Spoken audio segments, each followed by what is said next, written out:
मजबूर हो चुका है रूस अपनी रणनीति बदलने के लिए। देखते हैं रूस पर अब आखिर भारी दबाव है क्यों, आगे क्या कर सकता है, क्या इस दबाव की वजह से अपनी रणनीति को बदल रहे हैं, क्योंकि रूस के 500 सैनिक हर रोज मारे जा रहे हैं या घायल हो रहे हैं, तो जाहिर सी बात है रशिया की चिंता बैटल ग्राउंड पर बढ़ेगी। अब बखमुट की जंग रूस पर बहुत ज्यादा भारी पड़ती जा रही है, खासकर 24 फरवरी को लेकर बार बार इसलिए जिक्र कर रहे हैं क्योंकि बड़ी खबर यही है कि 24 फरवरी को कुछ बहुत बड़ा करने की पुतिन तैयारी कर चुके हैं।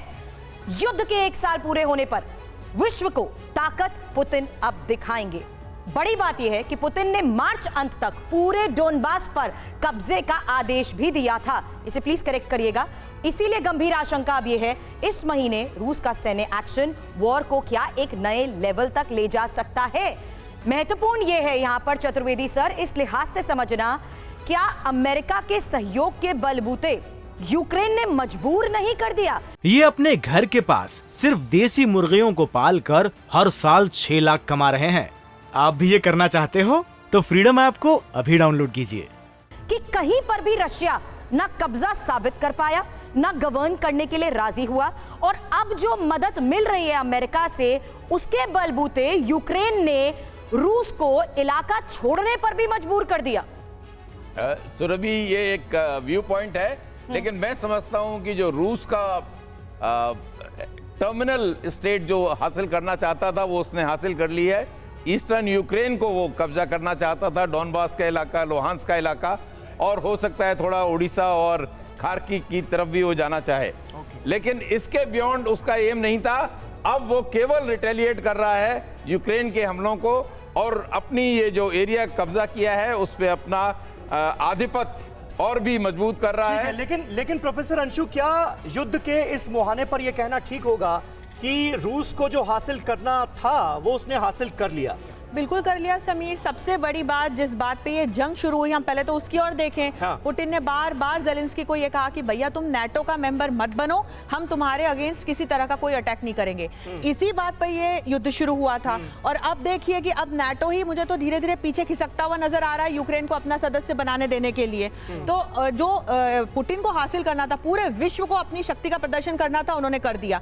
उन्होंने दिखा दिया कि मैं पूरे नेटो संगठन के खिलाफ 1 साल तक युद्ध लड़ पाने में अकेला देश होकर मैं सक्षम साबित हुआ। उन्होंने एक ऑयल एंड गैस का ऊर्जा का संकट पूरे यूरोप में, पूरे विश्व में उत्पन्न कर दिया, और कहीं ना कहीं यूरोपीय देशों को घुटने पर उन्होंने ला करके खड़ा कर दिया। वो बात तो ठीक है अंशु जी, लेकिन क्या अब जो बाइडेन कोई बड़ी तैयारी कर रहे हैं पुतिन के खिलाफ? थिएटर्स खुलवा, आज के संबोधन से क्या ये इशारा दिया गया है, इस पर बात करेंगे। एक और बड़ी खबर है, रूस के रक्षा मंत्री सर्गेई शोइगु की पश्चिम को चेतावनी, यूक्रेन को मिल रहे पश्चिमी हथियारों से टेंशन बढ़ेगी।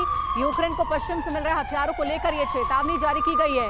जंग लंबी खींचना चाहते हैं अमेरिका और सहयोगी देश, हमारे इलाके में कब्जे के लिए नाटो की ये साजिश है। सुमित जी, ये बात तो पहले दिन से जाहिर थी कि किस तरीके से पश्चिमी देश यूक्रेन के साथ मिलकर के रूस के खिलाफ लड़ाई लड़ रहे हैं। इस सवाल का जवाब आपसे लेंगे, लेकिन पहले सुन लेते हैं शोइगु ने क्या कहा है। Для этого они приступили к поставкам тяжелого наступательного вооружения и могут привести к непредсказуемому уровню его эскалации. Его противник произвел свыше 550. Группировки российских войск продолжают перемалывать все поставляемые Киеву вооружения и технику. तो सुमित जी, मैं यही सवाल आपसे पूछ रही थी कि ये तो पहले दिन से जाहिर था कि यूक्रेन का साथ पश्चिमी देश, नाटो देश और अमेरिका मिलकर के कर रहा है, रूस के खिलाफ कर रहा है, पुतिन के खिलाफ कर रहा है, लेकिन अभी जो सिनेरियो है उसमें क्या बदलाव आप देख रहे हैं? क्या जो बाइडेन के संबोधन के बाद एक नई स्ट्रेटेजी रूस के खिलाफ इन सारे देशों के साथ मिलकर के अपनाई जाएगी?